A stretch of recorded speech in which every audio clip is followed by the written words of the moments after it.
And yes, I do it. Only when I'm alone, bored, and I know no one else is watching.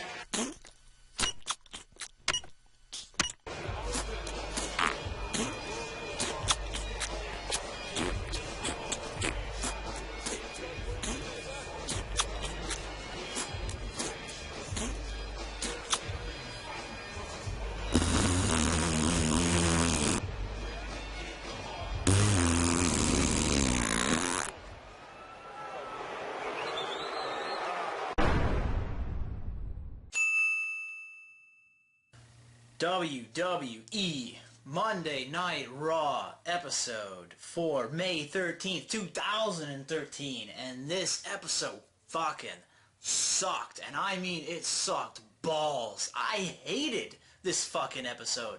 It was so fucking garbage, and there was a lot of reasons why this episode sucked, but one of the biggest reasons is because of that fucking goddamn WWE app.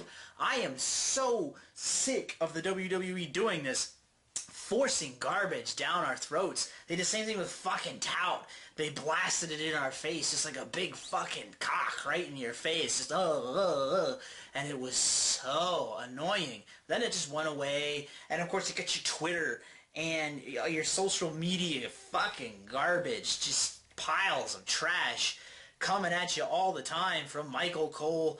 And then now with this, the WWE app, they are literally putting advertisements on the TV in the middle of a fucking match. I get 25% of my TV taken up by this digital fucking phone garbage bullshit saying, hey, watch here. That's fucking dumb, man. That's stupid. I don't get that at all. You're watching the match. The match should be the most important thing, but they're like, oh, look, right now, online on this WWE fuck app, you can go watch an interview. And it was fucking interviews coming out of my goddamn ass all night long. How are you, first of all, how are you supposed to watch the match and the interview at the same time? That's fucking stupid. Second of all, these matches tonight were fucking garbage. 90% of them were. And I believe it's because they wanted to just use the entire 3 hours of Raw as one big fucking promotion, one big fucking commercial for the WWE app. And that is unacceptable horseshit. That's fucking stupid. I mean, how much wrestling do you need? They put on fucking like 40 hours of wrestling a week all over, you know, internet, mainstream TV, fucking side channels nobody's ever heard of. But, and they get your YouTube specials, and now you gotta get it during the app because I can't get enough of it. I have to watch it on my TV and on my phone at the same time. And you know what? I don't even have a fucking phone that uses the WWE app, so I'm never gonna fucking get it. And even if I had a phone that could do it, I still wouldn't fucking get it because it's a big waste of my fucking time. Oh my god. Download the WWE app, see what happens on the commercials. Download the WWE app, you can watch interviews during the match. That's so dumb. The match on the TV should be your primary focus, WWE. Oh my god. Download the WWE app, you can vote for rigged fucking voting. And when it's not rigged, stupid fucking shit's picked like what happened tonight. And I think it's just people just fucking around because they're mocking the WWE and their bullshit. God, how stupid is that? How stupid is that to have it, the app, and you're supposed to be watching TV? That's so dumb. My eyeballs are going to come out this way and they're going to go cross-eyed. Fuck you, WWE, and your goddamn promotional bullshit. How fucking deep in the red are you that you got to put a commercial taking up a quarter of my television screen in the middle of a match? Garbage fucking matches. They were garbage on purpose so that you could be like, oh, this match sucks. I'll see what's going on the app. I honestly believe that's what they did. They can suck my balls. Both hairy balls. Alright, anyway.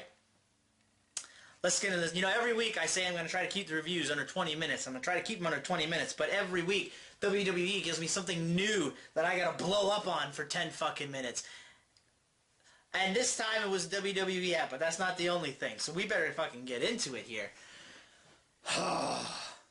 Okay, first up was Chris Jericho versus Fandango. In a wrestling match? No, get that fucking shit out of here.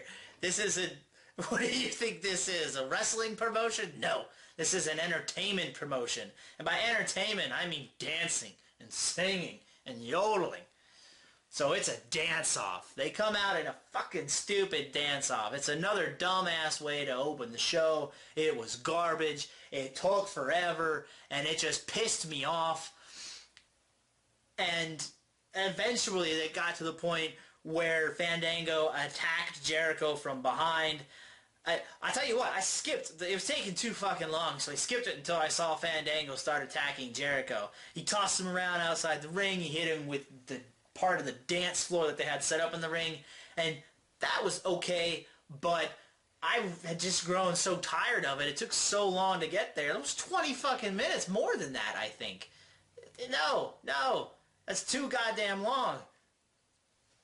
So then we got Ryback versus Zack Ryder. Guess what? Another Zack Ryder getting his ass squashed match. A month. That's 4 weeks in a row of Zack Ryder squash matches. And Zack Ryder was putting on his Twitter that he's making small steps towards a big change coming very soon on his Twitter this past week. Where was the fucking change? He got flattened. The change was he got flattened faster than what he has in the past 3 weeks. WWE, just let the guy do what he wants to do. He wants to be creative with his character. Fucking let him. And if you hate him that bad, just fucking cut him. Let him go. Don't renew his contract. He'll go to TNA and he'll be a fucking rock star over there. But they just continue to squish their boot on top of his head because he got over without any help from them. Fucking WWE. And Ryback, oh man, still nothing but Goldberg chance for Ryback. And I tell you what, it's going to be a piss-poor match at Extreme Rules. Oh, God. So next up was the Prime Time Players versus tons of fucking shit. This Monday Night Raw is rolling with the matches, baby. Rolling with the goods. You're getting great match after great match here, man. Oh, I'm going to call up all my friends and tell them, tune on to Raw, because you never believe the good stuff that's happening here. I do like the Primetime Players, but I fucking loathe the tons of fucking shit and the tons of fucking shit dancers. So, and I was already so pissed at the garbage that was happening, and with the app, this was just another setup for app promotions, commercials in the middle of the matches in the middle of my goddamn TV. No thank you. Suck on my balls. Kiss my ass. My hairy ass. Next up we had Kofi Kingston versus Damian Sandow. Guess what? You got yourself one good worker in Kofi, another good worker in Damian. Could have been a good match. It had some potential here and there. It could have been good, but it was so fucking short. Who cares? Who fucking cares? It was so short, and Kofi won. It was super fast, and it's like they were just going through the motions to put on the commercials for the app, and that is just ridiculous. It's fucking garbage. So, Mark Henry and Sheamus promo was up next. That's what was up next. And Mark Henry talks on the mic for a little bit, and he knocks Josh Matthews around, showing him how he's going to win the strap match against Sheamus. And then Sheamus comes out and he hits him with the strap, I think, and knocks him around. I don't know. I was so fucking enraged by this point and just bored out of my fucking mind that I just think I started to lose consciousness and slip into some sort of coma at some point. A rage coma, though, because I was pissed. Oh, it was garbage, man. I can't even tell you how sad I felt for myself that I was wasting my fucking time watching this shit. I was sitting here hitting the fast forward like, come on, there's got to be something good somewhere. Come on. Garbage, garbage, shit, garbage, horse shit, cock and balls, garbage, fucking trash. And then Randy Orton versus Antonio Cesaro. You gotta be kidding me. You gotta be kidding me. This match, another match that could have been decent, but all of a sudden, it just ended out of nowhere with a random RKO. It was a cool ending because it happened so surprisingly, but at the same time, the match was, what, 4 fucking minutes long? And what happened to Antonio Cesaro? Nobody can do what I can do in this ring. Not on this show or that show or any show you got. And then he comes out the next week, 7 days later, and he fucking does the job to Randy Orton. What are you doing with this guy, WWE? What are you doing with Cesaro? Do you even fucking know what's going on?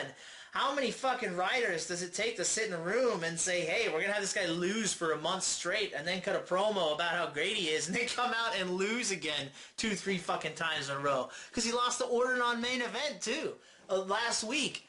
Like, what the hell? Like, don't even bother, WWE. Just suck on my balls and get over it. Go fucking jump off a cliff into shark-infested and crocodile-infested waters. Just fucking get out of here. Get rid of the whole fucking team. Kick Vince McMahon in the ass and throw him out a fucking window and get somebody else in there.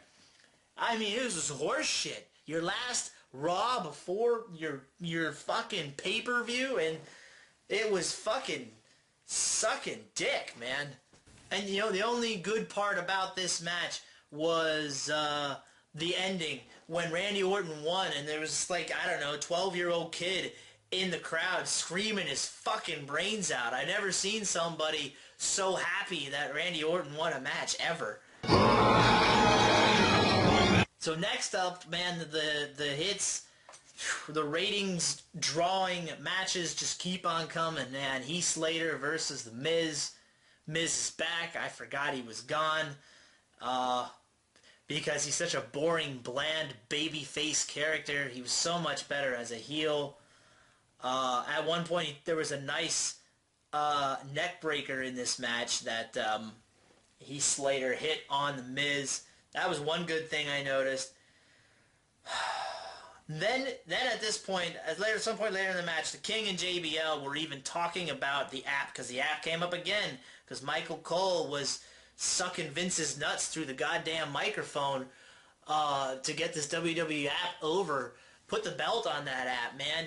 Give him the fucking World Heavyweight Championship or the WWE title. Just strap it on the app. It got more over, almost more over than Cena in this fucking episode. But anyway, at one point, King and JBL joked about saying that you have to multitask. You have to use one eyeball to watch Raw and another eyeball to watch the app. And then Cole said something fucking stupid like, well, what if you're a Cyclops? And then at this point, all three of them fucking lost it. You could hear them cracking up on the announce table over the commentary and breaking character completely through the rest of the match almost. It's fucking stupid, and it's almost like the three guys sitting there know it's fucking stupid, and that it's ridiculous how much they have to promote this. But they made themselves laugh about how fucking stupid it is. So yeah, you can go check that out if you want to get a few laughs and realize that even the people within the company know that this is fucking garbage. So next up was the one good match of the night, in my opinion. Kane and Daniel Bryan and Cena. John Cena versus The Shield. This was a good match. It was a long match. It was a fun match. There was lots of energy in this match. John Cena wasn't in it for too long at first. Daniel Bryan had to be the weak link again and get his ass handed to him for a lot of the match. Then Kane gets tagged in and he gets DQ'd for using parts of that plastic fucking cheap-ass thing that sits on top of the announce table. He smacked somebody in the head. I don't even remember. Was it Rollins? But he got disqualified. Oh, I saw a sign out in the crowd that said, Raw needs Punk. I saw it off and on throughout the night. You know what? You're not kidding, buddy. So anyway, Kane gets DQ'd, and then Cena comes in. He actually gets beat up for a little bit to let Bryan get the hot tag. I was surprised. And then Bryan came in there, and Daniel Bryan lit that fucking ring up when he got tagged in. The man was on his game, man. Him and Seth Rollins were doing crazy shit. And Daniel and Dean Ambrose, they were all hitting their spots and their moves really nice.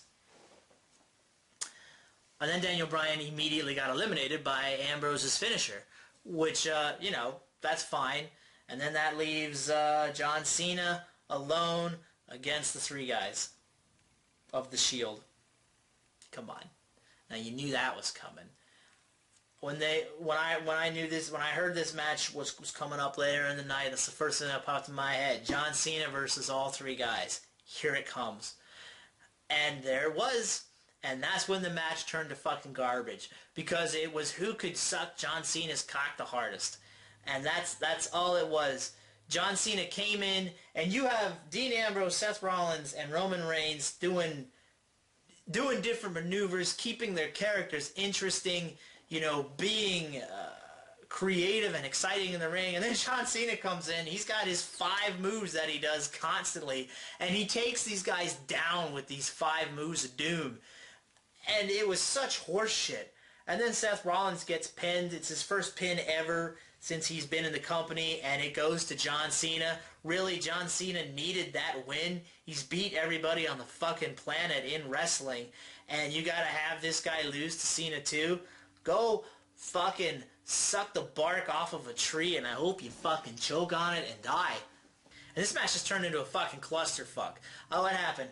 Rollins got eliminated by Cena. He got the fireman's carry put on him. And then, goddamn, Roman Reigns pushed the ref out of the way so he could spear Cena. And then he got eliminated by disqualification. So then it leaves Ambrose getting put in the move that Cena could never ever do legitimately, the STF, and then they make him look like he's about to tap out. They really make it look like Cena's about to go over on the 3 hottest guys in the WWE right now.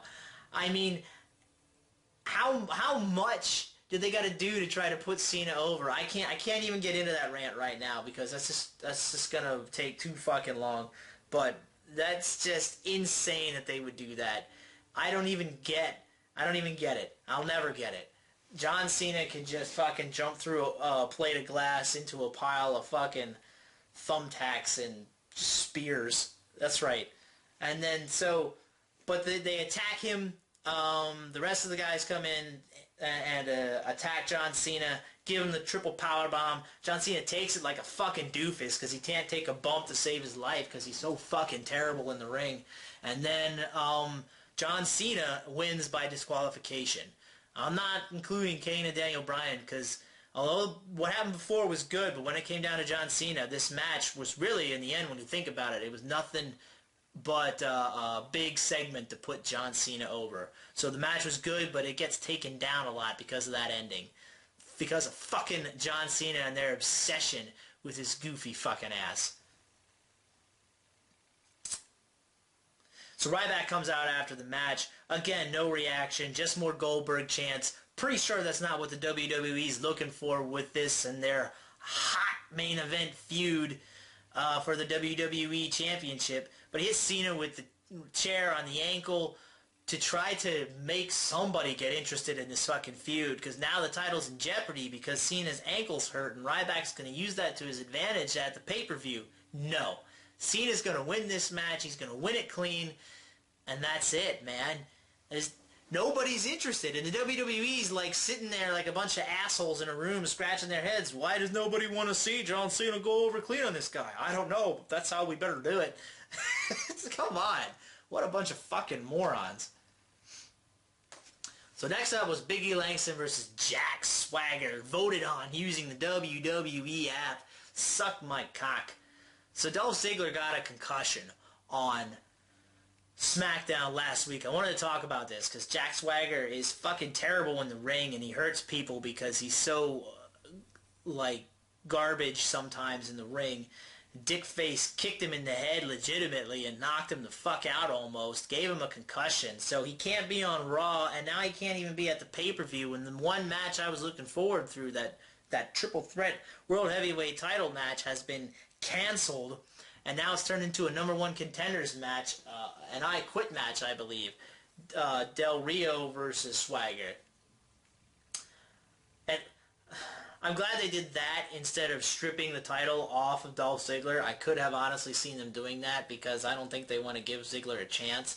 But the fact that they didn't strip him of the title maybe means that they do have some sort of plans for him. So that kind of makes me feel a little bit better about it, but it still sucks that he got hurt. He's finally got the title. He's got his chance, and he gets hurt because of Jack Doofus Swagger. So that's disappointing.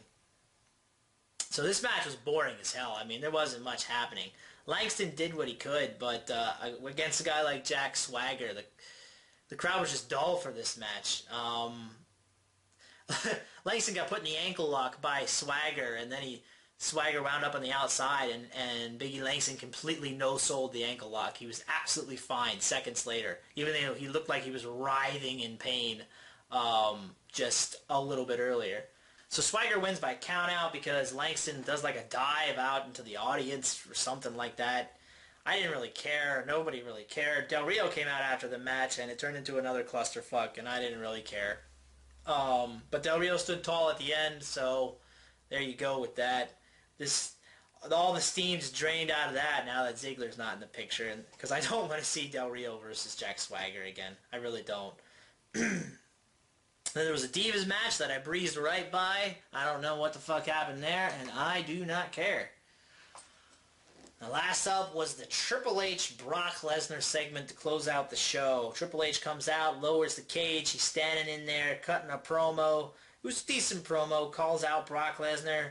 Brock comes out, and it looks like he's going to fight, and then Paul Heyman stops him on the mic, and he basically repeats the shit he was saying before the match at WrestleMania. He kind of, like, regurgitated a lot of the stuff from that. So that was kind of disappointing. I think at this point they're just running out of stuff to say to each other, because for the past year, the only people that Brock Lesnar and Triple H have fought are each other. So, you know, they're just running out of fucking material to work with at this point. But Triple H says that Brock Lesnar's going to lose his mystique if he loses on Sunday, when he loses on Sunday, because, you know, that's what's going to happen. Guess what, Triple H? His record is 1-2. So, that mystique's already gone. And you talked about Paul Heyman losing dollars. You might as well put yourself in that sentence. You're the one losing money, Triple H, because you and your team and Vince McMahon's team just bury Brock Lesnar because you're mad that he left the company years ago, so you want to make him look like shit. Smart fucking business decisions all around tonight, man. I give these guys a fucking medal. I'll tell you what. So Triple H calls Brock Lesnar a bitch. Lesnar gets into the ring very slowly. And finally, they brawl. It was a decent brawl. Triple H took a nasty German suplex towards the end. That was pretty awesome to see. I mean, Brock Lesnar fucking destroyed him with that suplex. But Triple H basically no-sold the fucking thing, like he has a tendency to do. But it looks like this match is going to be the main event at the pay-per-view and not John Cena Ryback. I think maybe it was going to be John Cena Ryback, but then WWE wised up and realized that nobody is into this fucking feud between Ryback and Cena, so they changed it to end the show with Triple H and Brock Lesnar. So that was it. That was your show. It was fucking terrible, man. I'll tell you what. It was nothing but a big fucking commercial for the WWE app, and I will never ever understand that. WWE is just a bunch of doofuses sitting around scratching their asses, and then somebody says, oh, let's put the WWE app out there, and we can make it take up a fucking 25% of people's TVs. They're going to love that. That's going to get people watching, and then they'll watch on the app. Nobody watches a fucking show on TV. What makes you think they're going to put it on their phone and watch it? You're dumb. So dumb. And this Raw sucked. It blew ass. The one good thing about it was the Shield match, and John Cena made that suck ass with his I have to stand tall at the end no matter what all the time attitude. Suck my dick. Kiss my ass. This pay-per-view is going to blow. I'm going to do a review on it tomorrow. So check that out, because I know everybody out there is hot and ready for that pay-per-view, man. They're dying to see it, so I'll give you my thoughts on it tomorrow. Until then, like this video, subscribe to my channel. I appreciate it. I'll see you guys next time. Bye.